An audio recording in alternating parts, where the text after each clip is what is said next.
Outros bons, a graça e a paz de Jesus. Vamos, nesse momento, orar mais uma vez, antes de abrirmos a palavra do Senhor. MBK.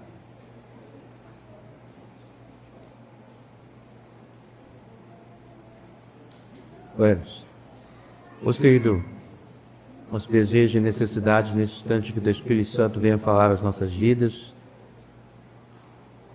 enchendo, Deus, nossas mentes e corações com a iluminação que só Ele pode fazer quando olhamos a Tua Palavra. Toca com os Teus discípulos ali no caminho para Emaús, que o nosso coração possa abrir, Deus, a Tua Palavra, nossos pés sejam ligeiros e mãos à obediência diante da Tua palavra. Oramos em nome de Jesus. Amém. Amados, hoje continuaremos a nossa caminhada em Mateus, que recentemente começamos. Hoje é a nossa mensagem número 3. E nós vamos para o capítulo número 2, versículos 1 ao versículo 12. Semana passada nós já demos essa introdução, continuando a introdução, mas eu queria trazer mais algumas informações rápidas aqui. Sabemos que Mateus escreve o seu evangelho dirigido particularmente ao seu povo, ao povo judeu. Ele já iniciou apresentando a genealogia e ligando Jesus a Davi como aquele que é o herdeiro do trono de Ismael, como foi inclusive prometido a próprio rei Davi. Mateus também apresenta Jesus como descendente de Abraão e, portanto, como aquele que iria abençoar todos os povos, coisa que foi prometida a Abraão. Mateus também introduziu os pais terrenos de Jesus pela José, e quando eles ficaram sabendo, particularmente José, que eles seriam os pais terrenos do Filho de Deus, ao qual chamariam de Jesus, o Emanuel, o Deus conosco. E nessa missão de Mateus de ensinar sobre Jesus e apresentá-lo como ele realmente é, Mateus começa uma introdução que vai do capítulo 1 até o capítulo 4, na tentação de Jesus. E é nessa parte que nós estamos. Estou vendo que a gente está com um probleminha ali na vídeo, é isso? Então, se vocês lembram bem, irmãos, nessa primeira parte grande de Mateus, nós temos o rei sendo oferecido ao povo. Na segunda parte, o rei será rejeitado. Nessa primeira parte que eu mencionei, capítulo 4, versículo 11, nós temos a apresentação do rei. O rei, o Messias, está sendo apresentado porque a expectativa do povo era completamente diferente daquilo que Jesus, de fato, era. E durante os próximos meses, nós vamos ver no Evangelho de Mateus este grande tema que vai englobar toda a nossa narrativa. O tema diz o seguinte: o Messias prometido realiza o plano divino da redenção, apesar da sua rejeição retardar a promessa do rei. Agora que tem a colinha, você pode ler junto comigo. Vamos lá? O Messias prometido realiza o plano divino da redenção, apesar da sua rejeição retardar a promessa do rei. Então eu quero convidar todos nós, irmãos, a abrirem Mateus, e hoje iremos para o capítulo 2. Ali nós vamos ver agora o Natal, o nascimento do Messias. Aquela data que nós comemoramos todo ano, na época errada, mas tudo bem, porque na verdade Jesus não nasceu em dezembro, muito menos no dia 25. E assim, meus irmãos, nesse tema, sobre esse texto de Mateus capítulo 2, versículo 1 ao versículo 12, a nossa grande ideia, a nossa mensagem principal, que você, com seu boletim, pode anotar, é a seguinte: a chegada do Messias prometido produz reações contraditórias dos homens. A chegada do Messias prometido produz reações contraditórias dos homens. No curto espaço, irmãos, de apenas 12 versículos, Mateus irá condensar a história de dois grupos antagônicos, dois grupos completamente diferentes. De um lado, os judeus, representados neste caso pelo seu rei, o rei que não era judeu, visto que Herodes, este rei, era na verdade idumeu ou edomita, ou seja, descendente de Esaú. Não sendo descendente de Jacó e das tribos de Israel, obviamente ele não era judeu. Do outro lado da narrativa, nós vamos ver alguns magos que vêm do Oriente, ou seja, que vêm do leste, provavelmente da Mesopotâmia. E eles, obviamente, eram gentios. Eles, sim, assumidamente não eram judeus. Aí, qual é o grupo esperado de receber com alegria a notícia do nascimento do rei dos judeus. E qual grupo se esperaria que não estivesse nem aí para esse acontecimento? Bem, nós vamos ver neste texto que está tudo invertido. E esse é o objetivo de Mateus. É trazer, meus irmãos, como a chegada do Messias vai receber, vai encontrar recepções contraditórias por parte dos homens. Vai perceber reações que deveriam estar no lugar trocado em parte desses dois grupos que nós temos aqui. Bem, vamos então, irmãos, para Mateus capítulo 2, versículo 1 ao 12, e ler com uma só voz e um bonito coral. Dá uma olhada à direita e à esquerda e vamos ler todos juntos a palavra de Deus, ok? Diz assim, verso 1: Depois que Jesus nasceu em Belém da Judéia, nos dias do rei Herodes, magos vindos do Oriente chegaram a Jerusalém e perguntaram: Onde está o recém-nascido rei dos judeus? Vimos a sua estrela no Oriente e viemos adorá-lo. Quando o rei Herodes ouviu isso, ficou perturbado e com ele toda Jerusalém. Tendo reunido todos os chefes dos sacerdotes do povo e os mestres da lei, perguntou-lhes onde deveria nascer o Cristo. E eles responderam: em Belém da Judéia, pois assim escreveu o profeta. Mas tu, Belém, da terra de Judá, de forma alguma és a menor entre as principais cidades de Judá, pois de ti virá o líder que, como pastor, conduzirá Israel, o meu povo. Então Herodes chamou os magos secretamente e informou-se com eles a respeito do tempo exato em que a estrela tinha aparecido.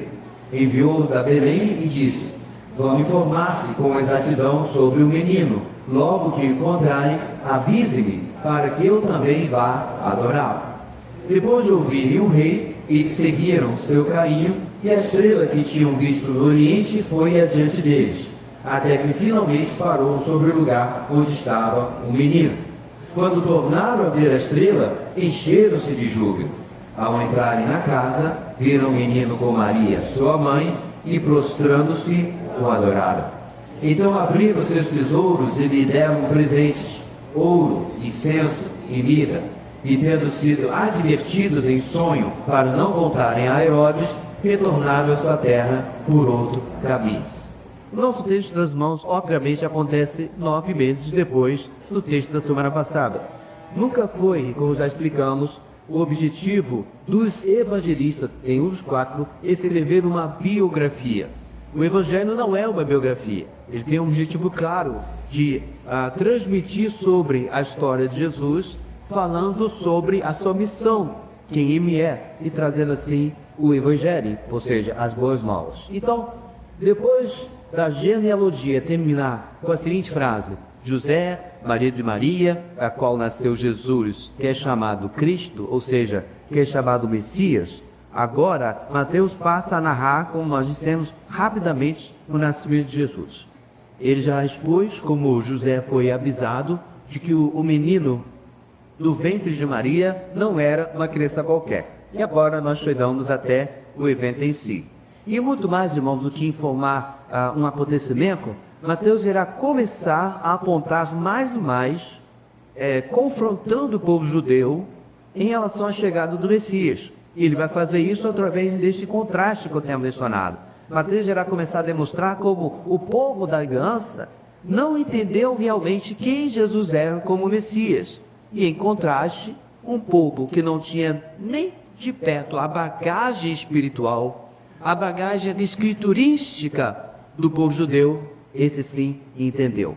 Vamos ver como isso acontece e a chegada do Messias prometido produz reações contraditórias nos homens.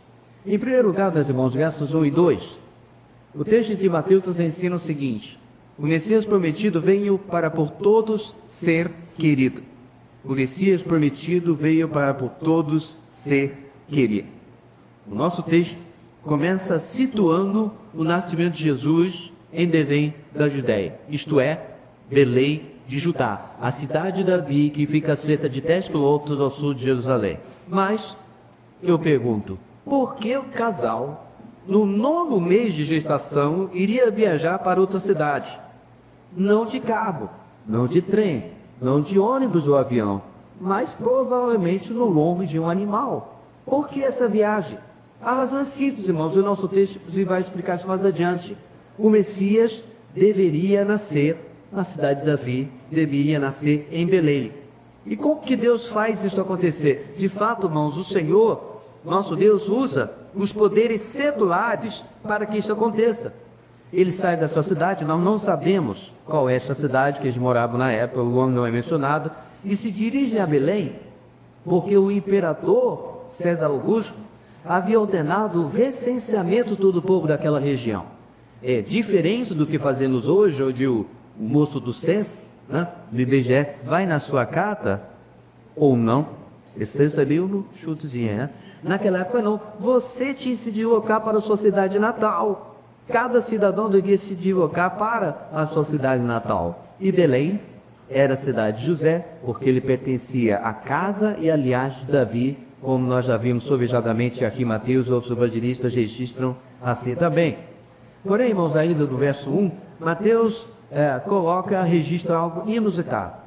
Ele não estava apresentando o Messias dos judeus, ele não estava apresentando aquele que era esperado e a esperança de Israel. Então, por que um grupo de magos vindo do leste, vindo do oriente, tem importância aqui?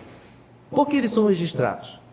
Esses magos, irmãos, eu quero já deixar bem claro, é uma tradução direta da palavra Magori, ou Madi, dependendo da inflexão. Eles não eram feiticeiros, eles não eram ou não mexiam com as artes mágicas, certo? E não faziam truques de mágica, essa não é a ideia aqui. Eles eram, na verdade, astrônomos. Perceba, astrônomos e não astrólogos. O astrólogo não serve para nada. O astrônomo é o cientista que estuda as estrelas, que estuda a lua, que estuda as constelações e os corpos celestes em geral.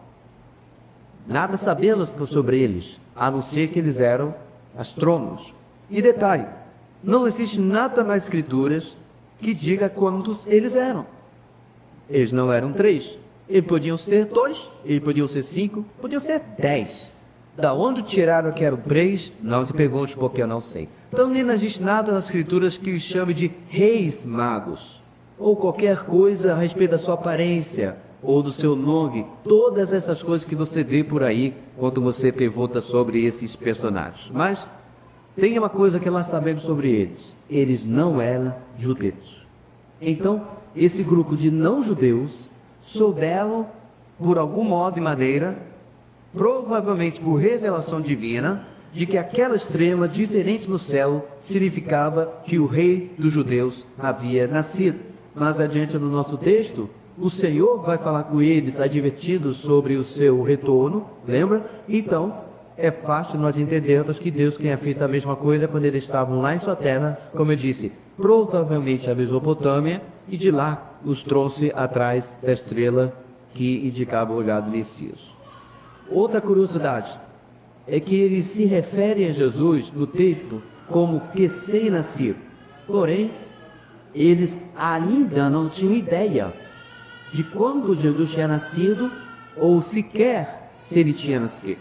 Então, eles supõem que se trata de um recém-nascido, mas isso também não é verdade. Mais adiante no nosso texto, Mateus vai chamar esta criança de o menino. São palavras diferentes no original grego. Ou seja, Jesus, irmãos, que não foi visitado na manjedoura, não tem presépio na Bíblia. Eu sei que compra nas nossas casas, é legal tirar foto lá no feio do shopping, tudo aquele retábulo fora onde aconteceu de fato.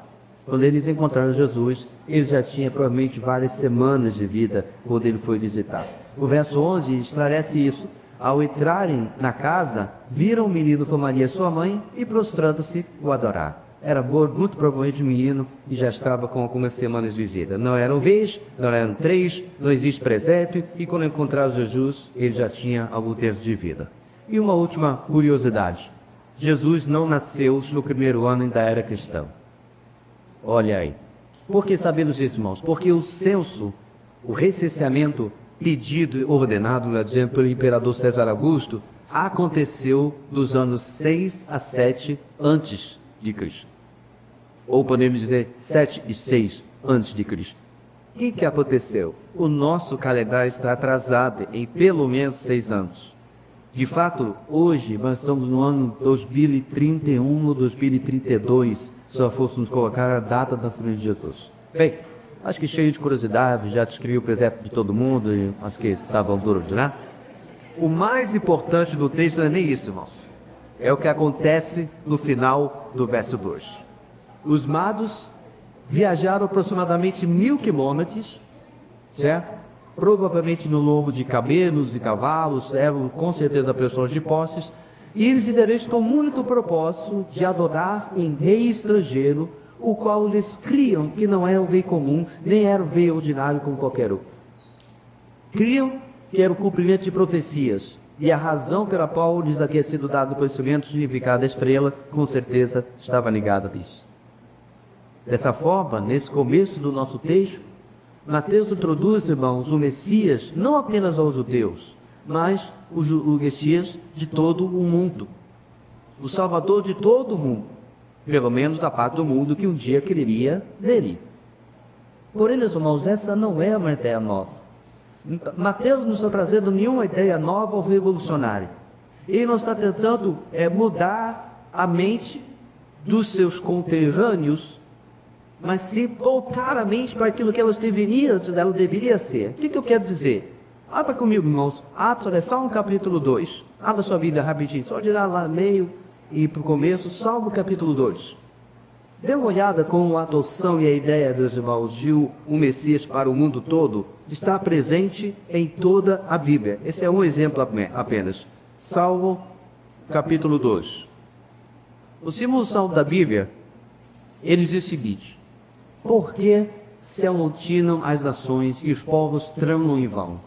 Os reis da terra tomam posição e os governantes conspiram unidos contra o Senhor e contra o seu ungido e dizem. Aliás, para pausa. Quem significa Messias, irmãos? Ungido.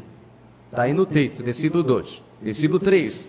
Façamos em pedaços as suas correntes, lancemos de nós as suas algemas. Do seu trono do céu do Senhor pôs-se a rir e caçou deles. Em sua ira os repreende e seu furor os atemoriza, dizendo: eu mesmo estabeleci o meu rei em Sião, no meu santo monte. Proclamarei o decreto do Senhor. Ele me disse: tu és meu filho, eu hoje te gerei. Pede-me e te darei as nações como herança e os confins da terra como tua propriedade. Não é pede-me e te darei a nação de Israel, mas as nações. Aliás, cantamos isso. O hino 112 cantou cristão, pensando em Jesus. Ele vai reger as nações. Verso 9. Tu as quebrarás com vara de ferro e as despedaçarás como um vaso de barro. Por isso, ó reis, sejam prudentes, aceitem a advertência, autoridades da terra, adorem o Senhor com temor, exultem com tremor, beijem o Filho, para que ele não se ire e vocês não sejam destruídos de repente, pois no instante acende-se a sua ira. Como são felizes todos os que nele se refugiam. Ou seja, irmãos, o mundo todo é conclamado a se render ao Senhor como seu rei e como seu Messias. E só para completar a ideia, vamos lembrar do que fala outro salmo, o Salmo 96, que nós cantamos há tanto tempo, né, com a música dos vencedores por Cristo. Cantem ao Senhor o novo cântico, cantem ao Senhor todos os habitantes da terra. Cantem ao Senhor, bendigam o seu nome, cada dia proclamem a sua salvação. Anunciem a sua glória entre as nações, seus feitos maravilhosos entre todos os povos. O Messias de Israel, irmãos, sempre foi planejado que fosse o Messias de todo o mundo. Apenas os judeus não entenderam isso. Jesus era até mesmo o Messias dos romanos, que nesse tempo oprimia o povo judeu. Ou seja, Mateus começa a traduzir, irmãos, aquilo que vai ficar cada vez mais claro ao longo do Evangelho. O Senhor veio para eles, mas não somente para eles. Na sequência do nosso texto, enquanto os gentios são retratados como uma inesperada alegria e satisfação com a chegada do rei e Messias, Mateus apresenta agora um quadro totalmente diferente dentro de Israel. Nesse caso, naqueles dias, usando os representantes do povo de Deus para ilustrar como eles realmente não estavam nada preparados para a chegada deste tipo de rei, deste tipo de Messias.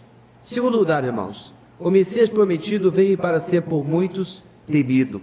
O Messias prometido veio para ser por muitos temido. Versos 3 até o verso número 8.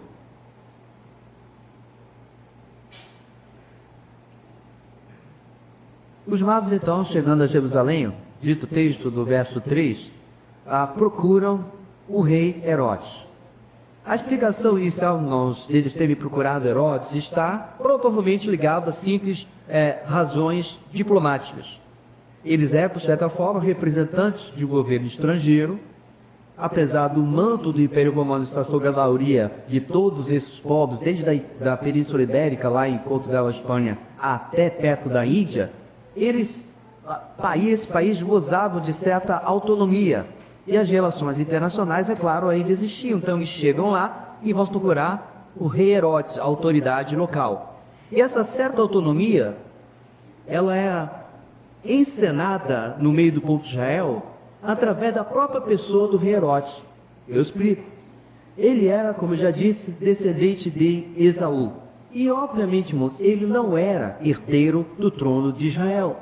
Os romanos, por meio de muitas alianças e manipulações ali dentro desse império, colocaram alguém que pudesse ser manipulado, que pudesse ser guiado. Colocar um judeu à frente do seu próprio povo que certamente já vinha do histórico de ter dado muitos problemas, com certeza seria um tiro no pé. Então eles colocam Herodes no lugar que não lhe pertencia. Ali deveria estar um descendente de Davi. Por quê? Porque o próprio Senhor disse essas palavras para o rei Davi, aspas, quanto a você, o Senhor está falando com Davi, sua dinastia e seu reino permanecerão para sempre diante de mim. O seu trono será estabelecido para sempre. 2 de Samuel 7,16. Herodes, irmãos, nada tinha a ver com isso. Na verdade, ele o que a gente pode chamar de um rei biônico. Lembra da expressão governadores biônicos, que eram os apontados pelo regime militar nas guerras na década de 60 e 70 para os estados brasileiros? Pois é, ele era um rei biônico. No caso de Herodes, ele estava ali por vontade e decisão de Roma. Os invasores colocaram um estrangeiro no trono, um estrangeiro para dominar sobre o povo de Deus no trono de Davi. Herodes tinha meramente um cargo comissionado, não um cargo realmente merecido. Ele não tinha passado no concurso, não. O concurso tinha que ter DNA de Davi. Esse Herodes, a propósito, meus irmãos, porque você tem vários que aparecem no Novo Testamento, é Herodes o Grande. Aqui ele já é um veterano. Ele já está usurpando o trono de Davi desde 37 a.C. e ele morreria em 4 a.C., pouco tempo depois do nascimento de Jesus. Ou seja, são outros Herodes que nós vemos do resto do Evangelho, inclusive do dia da morte de Jesus, até no livro de Atos. Então, irmãos, imaginemos quando este Herodes o Grande, depois de usufruir o trono por mais de 30 anos, ouviu desses magos a seguinte pergunta: onde está o recém-nascido rei dos judeus? Vimos a sua estrela no Oriente e viemos adorá-lo. Os filhos dele não eram recém-nascidos, já eram adultos. Quando ele ouviu isso, meus irmãos, com certeza a reação que você tem no verso 3 é esperada.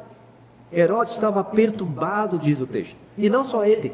O texto continua dizendo que com ele toda a Jerusalém, o que obviamente, irmãos, não significa 100% da população. O que isso significa? Significa que diante da comitiva dos magos, e quando a razão da sua visita começou a se espalhar entre o povo, eles começaram a ficar alertados também quanto a isso, porque todo mundo sabia, peraí, o rei não tem dúvida não. Que rei é este que eles vieram conhecer?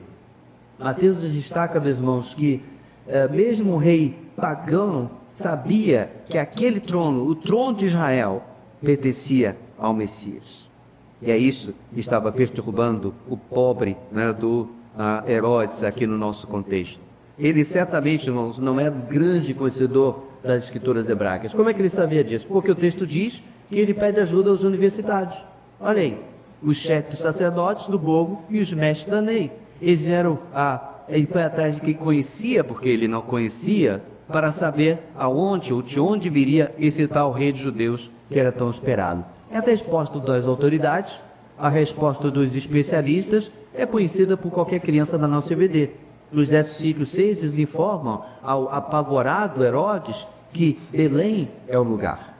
Pois assim escreveu o profeta, disseram eles. E isso é sabedoria, irmãos, a Miqueias, no capítulo número 5, versículo número 2. Versículo que a maioria das pessoas só lembra na época de fazer jogral de Natal. Mas na verdade é parte de uma grande profecia, uma grande mensagem de Miqueias nesse capítulo. Em Miqueias 5:2 nós lemos: mas tu, Belém Efrata, embora pequena entre os clãs de Judá, de ti virá para mim aquele que será o governante sobre Israel. Suas origens estão no passado distante, em tempos antigos. As pequenas diferenças que você percebe entre o texto de Miqueias e o texto agora de Mateus se deve provavelmente a dois fatos. Primeiro, eles conversavam entre si em aramaico, e Mateus escreveu em grego, enquanto de Miqueias havia escrito em hebraico. Mas isso não está tanto aqui. Belém é a cidade e aquele que ali nasceria não era uma pessoa comum. Um segundo fato, meus irmãos, é que provavelmente, como já falamos, Mateus usava a Septuaginta, a versão grega, para poder escrever no seu texto. O fato, meus irmãos, é que Herodes está informado, é lá em Belém. Então, ele passa para a segunda parte do seu plano. Ele já sabe o que responder aos magos, e agora ele comete um erro fatal na segunda parte do seu plano. Ele confia dos magos de que seriam sua fonte de informação. Ele diz: vá, depois volta de fora. Ele chama inquiridos sobre o tempo em que eles haviam avistado o sinal da estrela, verso 7. E depois do verso 8 os orienta que retornasse para informá-lo com exatidão sobre o menino, e aí ele vem com a piada do ano, para que pudesse ele também adorá-lo. Político não muda, né, irmão? Mente na cara mais dura. Não é de hoje que, obviamente, esse não era o plano de forma alguma de Herodes. Talvez estivesse pensando assim, mas poxa, mas os magos também. Logo para esse camarada, porque em defesa, meus irmãos, dos magos, eles não tinham como ter ideia dos objetivos malignos de Herodes. Que Herodes queria proteger, digamos assim, seu carro como sonado, não tinham como saber. Mas Mateus é decidido em deixar claro que a autoridade maior dos judeus não tinha nenhum interesse no bem-estar do novo rei, do Messias. E além disso, se a intenção dos magos havia sacudido, perturbado toda a Jerusalém, como a gente viu, isso inclui os sacerdotes e mestres da lei. Porque, irmãos, se havia uma casta, se havia um grupo de que se esperava uma reação animada, uma reação alegre, esse grupo são mitos religiosos. Para pensar, você supostamente está esperando o Messias há tanto tempo. Aí visto o pessoal dizendo: olha, nós vimos a estrela do rei dos judeus que nasceu. Opa, nós vamos contigo. Nós queremos conhecer também, mas ele não tem reação nenhuma. Eles não têm vontade nenhuma de reagir. Por que será isso? Aí eu lembrei, meus irmãos, 30 e tantos anos depois, Jesus ressuscita Lázaro. Lembra? João capítulo 11. E esses, provavelmente já agora bem idosos e outros que entraram depois, em lugar de celebrar o fato de que o homem morto há 4 dias voltou à vida, olha a atitude deles. Isso é João capítulo 11, versículo 45. Muitos dos judeus que tinham vindo visitar Maria, tendo que Jesus quiser, creram nele. A volta de Lázaro à vida trouxe mais seguidores a Jesus. Mas alguns deles foram contar aos fariseus o que Jesus tinha feito. Então, os chefes dos sacerdotes e os fariseus convocaram uma reunião do Sinédrio. O que estamos fazendo? Perguntaram. Aí está esse homem realizando muitos sinais miraculosos. Se o deixarmos, todos crerão nele. E então, os romanos virão e tirarão tanto o nosso lugar como a nossa nação. Essa era a preocupação deles. Com seu cargo condicional, com a sua segurança financeira, com seu status social. Isso é 30 e tantos anos depois, irmão, do nosso texto de Mateus capítulo 2. E eles continuavam sem nenhum interesse naquilo que Deus tinha para eles. De fato, meus irmãos, Jesus realmente veio para ser temido por muitos. ele não é, perceba bem, uma adição à vida do ser humano. Ele não é uma coisa a mais que entra na nossa vida, ele toma conta de toda a nossa vida. Ele destrói nossos falsos fundamentos e assume o controle de absolutamente tudo. Ele não vem para ser Senhor de uma parte da nossa vida, ele veio ser Senhor de tudo e de todos. E eles não podiam suportar isso. Não podiam suportar perder o seu conforto, o seu status, etc, etc, sua autoridade, mesmo que fosse o cumprimento de uma profecia de mais de 700 anos acontecendo diante dos seus olhos. Portanto, meus irmãos, realmente, o Messias prometido veio para ser por muitos temido. Encerrando o nosso texto, nós damos uma parte dele. A resistência aos planos de Deus tem aqui então sua primeira ocorrência. Herodes irá começar, irmãos, uma longa lista de meros homens que tentaram impedir os planos de Deus, mesmo quando muitas vezes até sabiam exatamente quais eram os planos de Deus. Depois deles, religiosos, reis, ditadores, imperadores, ou até pessoas comuns, odiavam e continuam odiando a mensagem do cristianismo e têm tentado destruir essa mensagem e destruir os seus propagadores, os seguidores do Messias, os pequenos Messias, os cristãos. Mas como disse irmão Tertuliano na famosa frase, o sangue dos mártires é semente de igreja. E assim tem sido há 2000 anos. Mas agora, meus irmãos, por enquanto, ainda não é hora para ser derramado, e esse bebê não é nenhum mártir. Herodes tem um plano horrível, e nós vamos ver na semana que vem. Mas, por enquanto, Deus irá poupar e guardar o seu filho, o nosso Messias. Terceiro ponto, versos 9 a 12. O Messias prometido veio divinamente protegido. O Messias prometido veio divinamente protegido. Então, podemos Herodes, com o seu guia turístico, indicando Belém como destino deles, os magos seguem o seu caminho. Eles haviam sido falados, advertidos por Herodes, que depois pegassem todas as informações e voltassem para Bezerra. Curiosamente, meus irmãos, essa visita a Herodes parece ser algo diplomático ou até algo protocolar. Por que eu digo isso? O verso 9 mostra que a estrela que tinham visto do Oriente foi adiante deles, até que finalmente parou sobre o lugar onde estava o menino. Ou seja, na verdade, eles já tinham um guia, o próprio Deus, com o sinal da estrela que havia dado aos magos. Porém, meus irmãos, essa parada em Jerusalém para falar com Herodes não foi despropositada aos olhos do Senhor, não foi à toa. Como veremos, irmãos, com as atitudes de Herodes e o que elas provocaram, o Senhor certamente havia conduzido as circunstâncias para que essa reação, esse encontro, melhor dizendo, de Herodes com os magos pudesse acontecer, essa parada em Jerusalém pudesse acontecer. Logo, Herodes iria ser um peão no tabuleiro de Deus para o cumprimento não de uma, mas de duas profecias, como nós vamos ver em Mateus mais adiante. Se os magos não tivessem parado em Jerusalém, duas das profecias que estavam sendo feitas, que foram feitas aí por Jesus, teriam dificuldade de se cumprir, mas se cumpre exatamente por causa disso. Ou seja, Deus estava no motor de todas as coisas. Em nenhum momento, irmãos, por mais que a gente fique, talvez se fosse uma produção cinematográfica, ansioso com uma música de fundo, quando Herodes pede aos magos que venham trazer informações, eles ficam, menino, volta. Você já conversou com a televisão? Mas a minha mãe conversava hoje, não vai por aí.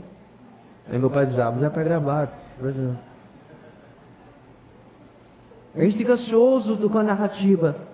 Quem vai acontecer agora? Nada. Deus está no controle. E mais, irmãos, eu creio que o texto nos dá uma dica sobre o que realmente aconteceu. Perceberam? O verso 10 nos fala que eles tornaram a ver a estrela.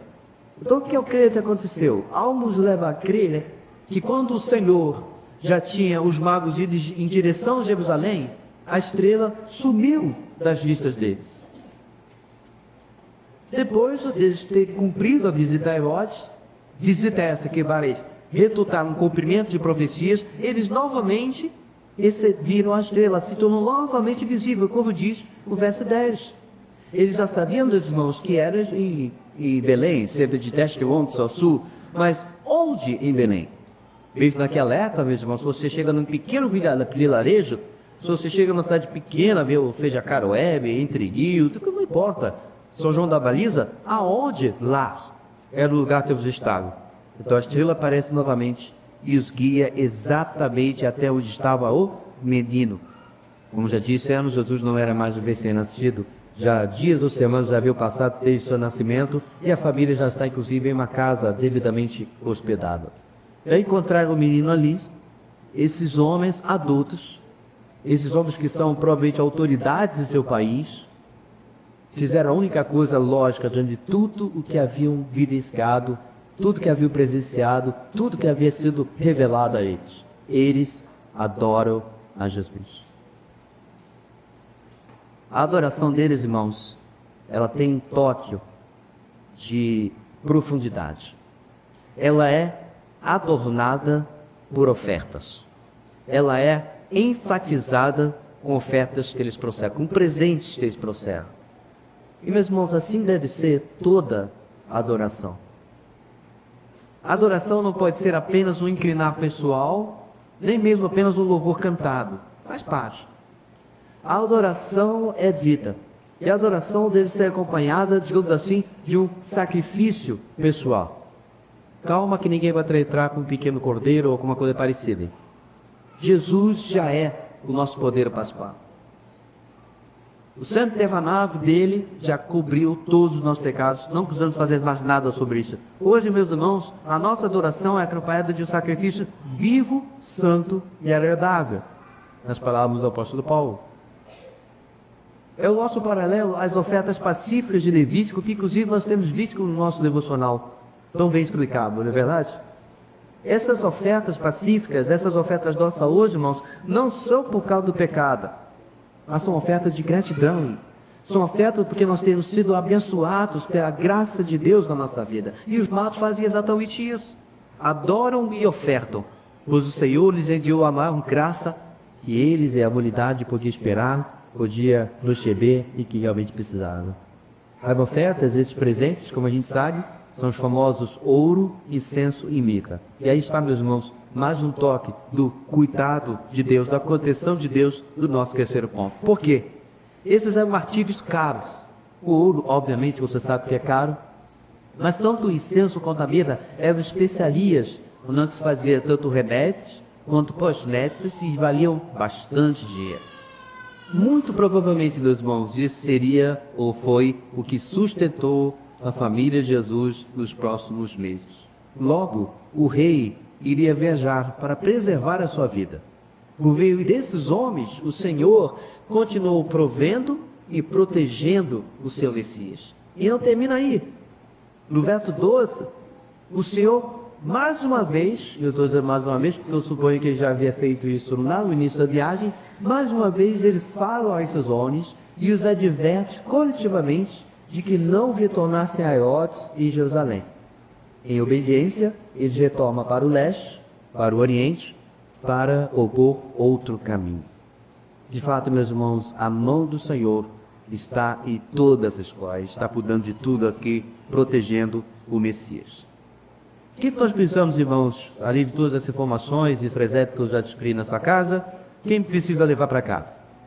Nosso primeiro ponto, vamos lembrar de como o nosso Senhor Jesus veio para ser amado, para ser querido, para ser servido por todos os homens. Por mais que a gente não faça uma ligação fácil, o nosso primeiro ponto, meus irmãos, ele é a respeito de missões. Este é, de fato, o peixe missionário. A gente está acostumado com Mateus capítulo 28, Atos capítulo 1, versículo 8, textos que são escancaradamente missionários, não é verdade? Mas não, esse aqui também é, por quê? Fazer com o nome de Jesus, o Messias, conhecido por todos os povos, é a nossa missão hoje. Essa semana, meus irmãos, eu vi esse vídeo que me emocionou muito. Essa equipe missionária trabalha na África subsaariana, saariana. Opa, que difícil. Trabalha ali com povos que moram em lugares muito áridos, tem que andar quilômetros para conseguir um pouco de água. Eu já havia visto um vídeo deste grupo onde eles andaram quilômetros para buscar água, cavaram no leito seco de um rio, um batistério improvisado, cobriram com um tipo de lona, encheram de água e ali várias dezenas de pessoas foram batizadas enquanto todos cantavam e celebravam a Medon. Esse mesmo grupo eu vi um outro vídeo onde essa senhora de idade, essa mamã também eles chamam, ouvia a Bíblia. Eles não são alfabetizados, então a Bíblia está em áudio e o missionário destacou como o botão do play estava gasto de tanto ela ligar aquele aparelho vez após vez, ao ponto de já ter decorado as escrituras. Outra coisa interessante é que os feiticeiros, os animistas, vão até as casas e ela contra comer. Oi, pode sair daqui. Há um ano atrás ela se converteu. Um ano antes, esse povo, aqueles que se converteram, adorava vacas. Aquela que você faz churrasco, essa mesmo. Vaca. Esse é o nível, meus irmãos, de cegueira espiritual que muitos, bilhões no mundo estão. Hoje em dia, um ano atrás, adoravam uma criatura. Hoje, adoram o Criador. Jesus não é o Messias apenas de Israel. Ele é o Messias de cada povo, língua e nação. O povo de Israel do passado, irmãos, cometeu o grave erro de tentar guardar o seu Deus e a sua fé apenas para eles. A igreja de hoje precisa ser lembrada que nós somos sal fora do saleiro, que nós somos servos do missionário, o Deus em missão, o Deus que está em missão de resgate dos seus, e nós somos seus representantes, ou na expressão de Paulo, somos os seus embaixadores. Não importa, meu irmão, minha irmã, aonde você esteja na sociedade, o cargo que você ocupa, a função que você preenche, não importa a camada social que você está, não importa se ninguém conhece você, ou se você é famoso, quer seja presencialmente ou hoje em dia até online. Nada disso importa. O nosso Deus está jogando xadrez, Ele nos coloca em cada lugar, porque Ele fala para cada um de nós a mesma coisa que Ele falou para Paulo: não deixe de pregar, porque eu tenho muito e pouco, nesta empresa, nessa escola, nessa universidade, nesta cidade. O Messias, irmãos, vem para ser amargo, e nós somos daqueles que hoje propagam a respeito dele. Podem também bem e vai ser terrível, porque por outro lado, muitos desses não virão, mas rejeitaram. E este é o perfil, meus irmãos, em geral, da maioria das pessoas do mundo. A rejeição da mensagem do Evangelho, a rejeição da própria pessoa de Cristo, é o que se pode mais esperar por parte das pessoas. Não, pastor, está tendo um avivamento, muita gente está buscando igreja, muita gente está buscando Deus. Não, irmãos. Na verdade, existe um evangelho que agrada o ego, o evangelho adulterado, um Cristo falsificado, que tem sido alegremente aceito por pessoas que não precisam se arrepender de seus pecados, que não precisam mudar de vida, que não precisam de absolutamente abrir mão de nada. Isso não é o verdadeiro evangelho. Quando Jesus pregava, meus irmãos, vez após vez, as pessoas atendiam a sua mensagem porque eles eram interessantes. Em João capítulo 6, ele se vira para uma multidão que talvez aos olhos quem observava era uma multidão interessada, era uma multidão buscando Deus, buscando o Messias. Eles atravessaram literalmente o mar da Galileia até onde Jesus estava para poder ir atrás dele. E Jesus, irmãos, eu já falei, ele era péssimo de marketing. Ele não os recebe de braços abertos, ele não celebra a vida deles. Ele diz o quê? Vocês vieram porque vocês comeram os pães e comeram dos peixes. O bom entendedor pinga paráquio, vocês são interesseiros. Aí Jesus começa a pregar uma das suas mensagens mais difíceis: vocês precisam comer da minha carne e beber do meu sangue. O que diz o texto, irmãos? A partir daquele dia, muitos o abandonaram. Quando nós pregamos, irmãos, não o evangelho de dedo na cara, ou não é isso, mas o verdadeiro evangelho, ele terá duas utilidades. Ele vai converter o coração dos eleitos, ele vai confirmar a dureza daqueles que não querem Cristo. Simples assim. Mas precisa ser o verdadeiro evangelho. precisa ser o Evangelho que apresenta Cristo como Ele é. O nosso último ponto aponta como o Senhor cuidou do nosso Senhor, do nosso Jesus, quando Ele ainda era um bebê indefeso.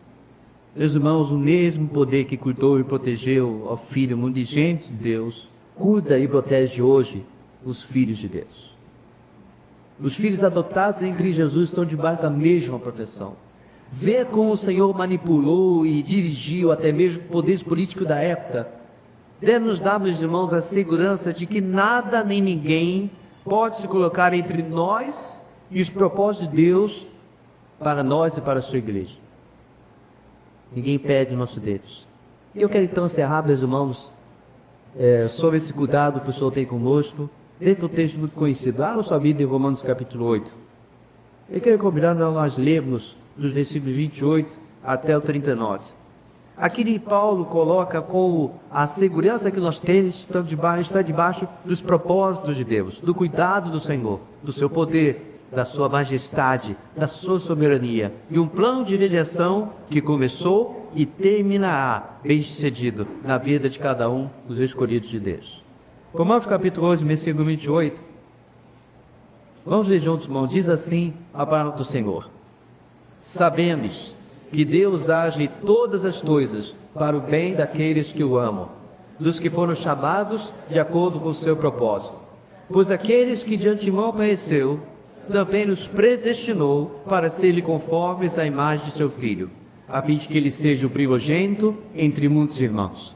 E aos que predestinou, também chamou. E aos que chamou, também justificou. E aos que justificou, também glorificou. Que diremos, pois, diante dessas coisas? Se Deus é por nós, quem que será contra nós?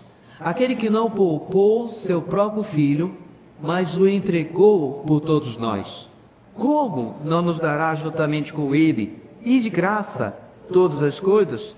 Quem fará alguma acusação contra os escolhidos de Deus? É Deus quem os justifica. Quem os condenará? Foi Cristo Jesus que morreu, e mais, e ressuscitou, e está à direita de Deus, e também intercede por nós. Quem nos separará do amor de Cristo? Será tribulação, ou angústia, ou perseguição, ou fome, ou nudez, ou querido, ou espada? Como está escrito: por amor de ti enfrentamos a morte todos os dias, somos considerados como ovelhas destinadas ao matador. Mas em todas essas coisas somos mais e vencedores por meio daquele que nos amou. Pois estou convencido de que nem morte, nem vida, nem anjos, nem demônios, nem o presente, nem o futuro, nem quaisquer poderes, nem altura, nem profundidade, nem qualquer outra coisa na criação será capaz de separar do amor de Deus que está em Cristo Jesus, nosso Senhor. É por isso, meus irmãos, que nosso Senhor Jesus é qualquer coisa menos emocionante. Essa expectativa de alguma coisa podia dar errado, simplesmente não está. Como diz na minha terra, está tudo dominado. E o Senhor está no controle de todas as coisas. Aí eu pergunto, se estava lá, por que ele perderia o controle sobre a minha e a sua vida? Por que me perderia o controle sobre a minha e a sua rotina diária? Se ele controlou a direção e as decisões dos poderosos daquela época, como ele não vai fazer isso no nosso dia a dia? Comigo, com você, com aqueles que nos servem. Portanto, meus irmãos, as reações contraditórias dos homens que a chegada do Messias trouxe, pela sua graça, não há nenhuma contradição em nós. Nós adoramos, nós nos inclinamos juntos com os magos, porque Ele é digno e oferecemos a nossa própria vida. Amém. Deus amado, obrigado, Deus, pela forma como Teu servo passado registrou o nascimento do Teu Filho, nos trazendo lições preciosas. Lições, ó Deus, que mostram como que é o caminho do cristianismo da fé. Um caminho que precisa ser anunciado para todos. Um caminho que já se espera oposição e rejeição. Mas o caminho seguro, porque Tu és o Deus do começo e do final da história, e das nossas vidas também. Obrigado, Deus, pelo texto de hoje, pela mensagem que Tu nos trouxeste. Oramos em nome de Jesus. Amém e amém.